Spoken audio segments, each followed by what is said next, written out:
Good afternoon.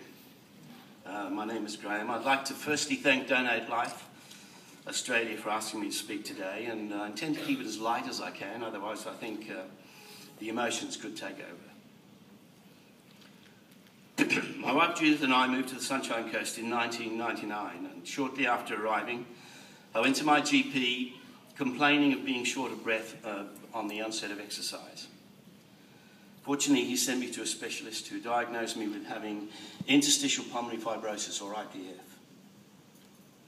Now, at this stage, I actually got a stroke of luck, as a specialist introduced me to the Prince Charles Hospital lung transplant team, I think then headed by Dr. Keith McNeil, who's here somewhere, and a doctor called Peter Hopkins. At the time, they were holding drug trials specifically aimed at IPF sufferers.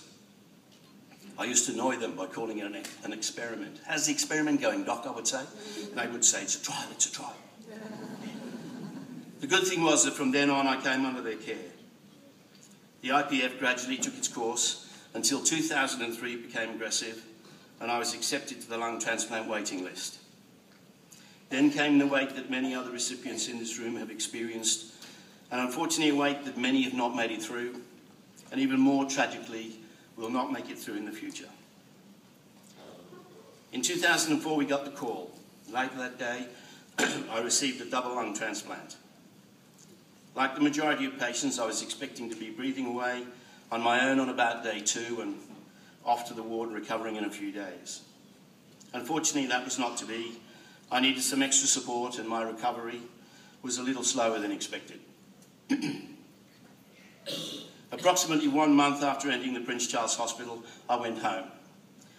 Now, at some stage, the doctor in charge then, certainly of me, Peter Hopkins, had revealed to me that the best stories he had to tell in the pub after work were the stories he got from the phone calls that he got in the middle of the night from transplant patients that had gone home on their own for the first time. Now, I said to myself, I would never, ever do that. 2:30 the next morning. I am in bed. I can't breathe. My nose is blocked. My throat is closed off. I have no nurse, no oxygen, and if I go to sleep, I'm going to die.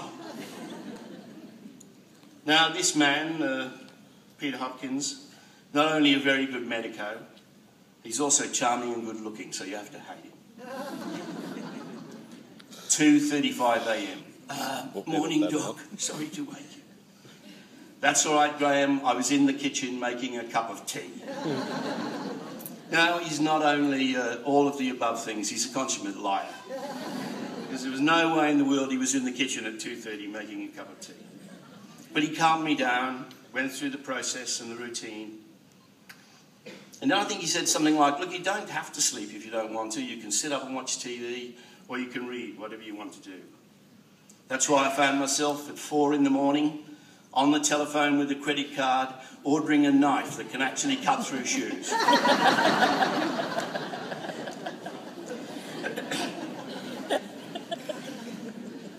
Now, 8 years on, I feel like a new person, although my wife would probably disagree.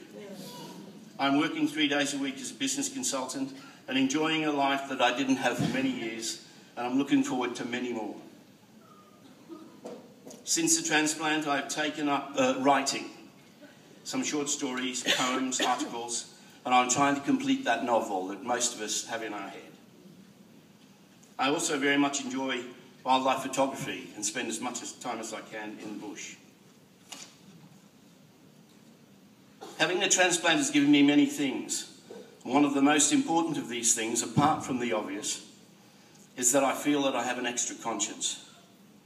Every decision that I make in my life, before I do it, I ask if my donor would approve, and when they do, I carry them. It's also given me a sense of urgency and taught me that not a minute of these brief lives that we have should be wasted. Not a week goes by that I do not think of my donor family and wonder how they are faring. If they were to ask, am I perfect? No. I have the same frustrations and off days as everyone else. But I'm still here to experience those frustrations, and that's the difference that their decision made.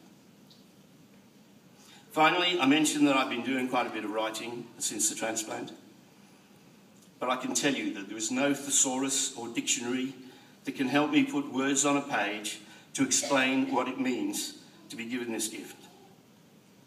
And certainly none to explain the range of emotions that both transplant patients, their carers, families and of course donor families go through.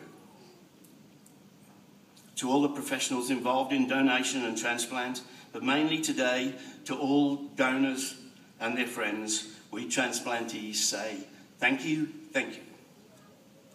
I'm now on to light a candle in memory of my donor and all donors.